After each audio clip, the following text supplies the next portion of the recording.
Здравствуйте, друзья! С вами подкаст «Сказки у камина» и я, Ольга Суворова, автор исцеляющего и гармонизирующего творчества, квантовый психолог и тренер наработки навыков осознанности. Сегодня хотела вам прочитать сказку из своей книги «Сны золотого дракона» под названием «Перепроживание».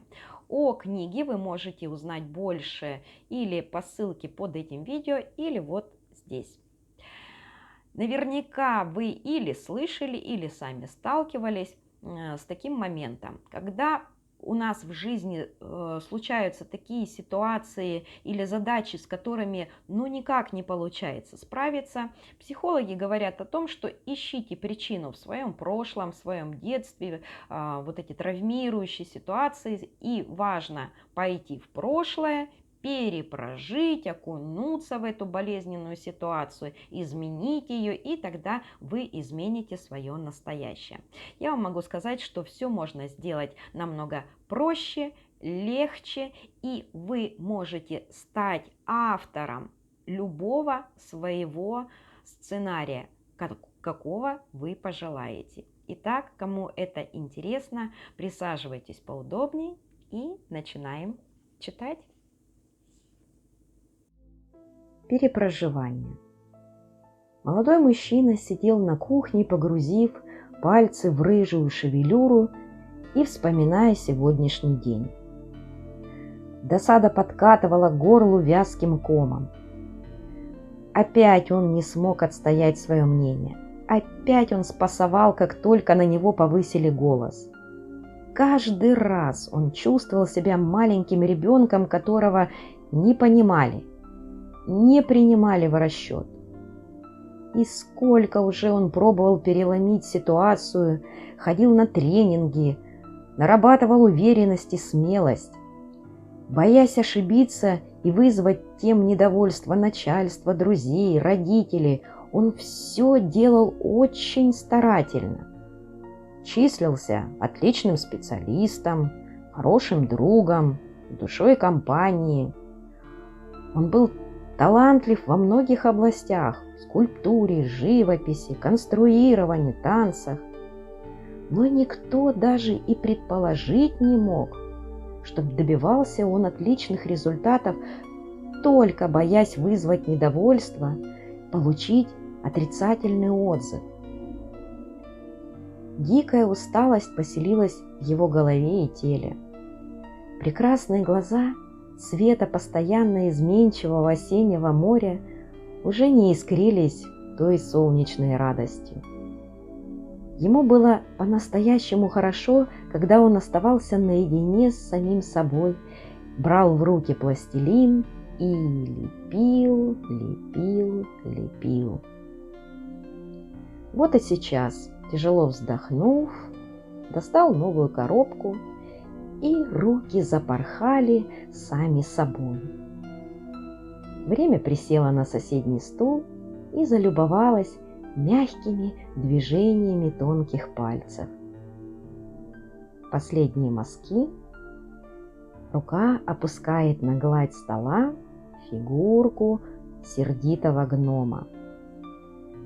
Время ахнуло от восхищения и закружилось в веселом восторге. Видимо, кружилось оно слишком быстро, но воздух вокруг фигурки стал струиться, и в какой-то момент гном пошевелил рукой, смешно почесав нос. То, что молодой человек удивился, это не сказать ничего. Машинально протерев глаза, он впал в ступор. Миллиарды мыслей никак не хотели давать удобоваримое объяснение. Было ощущение, что его мозговой компьютер сейчас задымится. Можешь не терзать себя поисками разъяснений. Бесполезно. Просто прими, что я живой. Немного скрипучим голосом промолвил гном. Я здесь, чтобы помочь тебе. Ты отличный парень и лепишь классно. А что? Хорош. Гном вертелся перед стаканом на столе, рассматривая себя, поправляя колпачок и корча страшные рожицы. «Ну ладно, хватит», — сказал гном сам себе. «Давай, рассказывай, что там у тебя приключилось?»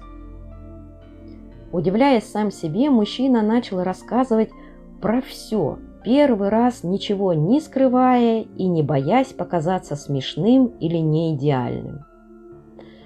Гном пока слушал, все почесывал свой рыхлый нос. «Знаешь, в твоей ситуации нам поможет время с большой буквы. Всегда есть причина, почему так происходит. Будем смотреть в прошлом». Пластилиновый человечек сложил руки рупором. «Ау! Время!» – позвал он. Потом прислушался. «Время! Ты там не сильно шали. Давай, подключайся. Доставай свой кинопроектор. Только не переусердствуй. Нам нужно не быстро отматывать прошлое. А ты, парень, смотри внимательно. Ищи первое событие, где ты почувствовал такое состояние страха и ступора в ответ на гнев других». И вот воздух сгустился в белый туман, стал уплотняться и превратился в белый экран, висящий посередине кухни. Экран засветился, и кадры киноленты полетели, отматывая мгновения жизни в обратном порядке. Год, 2, 10, 20. И вот уже парень увидел себя маленьким мальчиком. Еще дальше. Вот ему не больше 2 лет. Он маленький достал ручку и старательно разрисовывает новый белый кожаный диван. Ему нравится.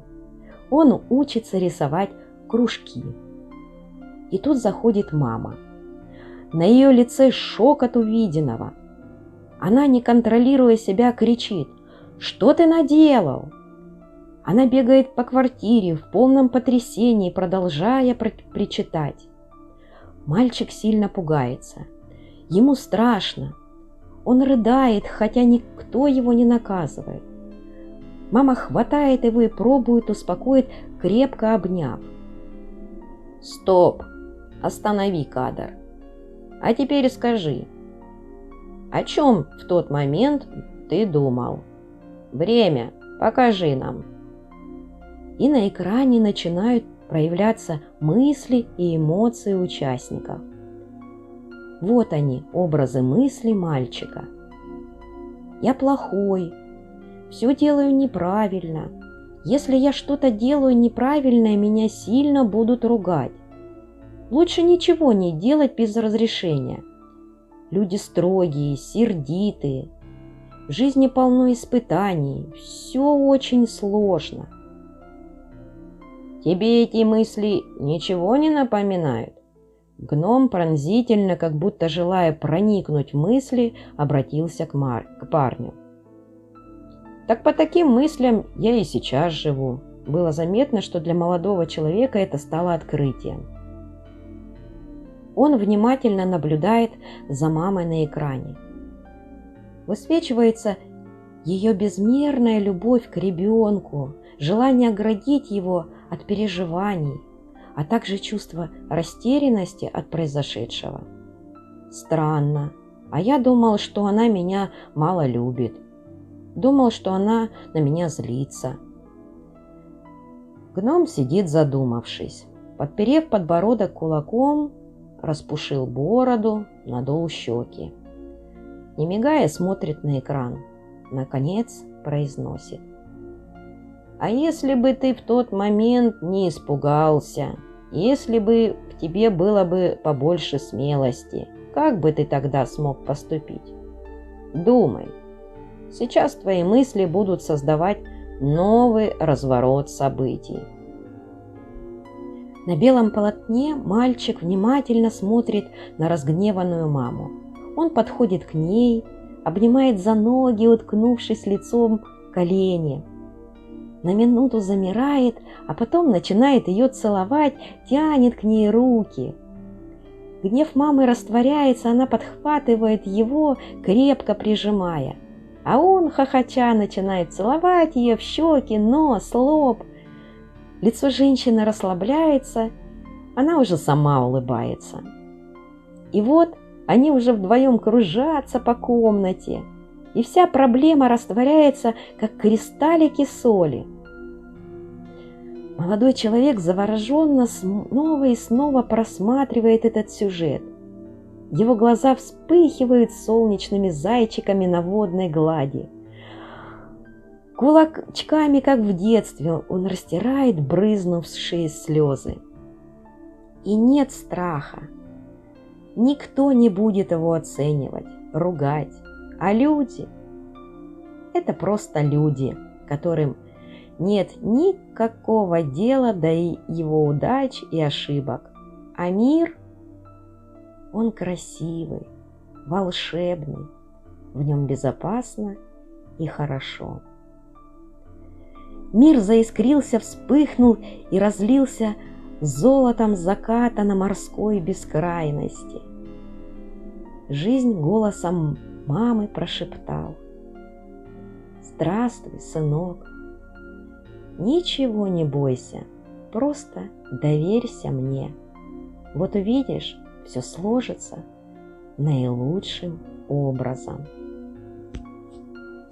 На столе пластилиновая фигурка гнома улыбалась.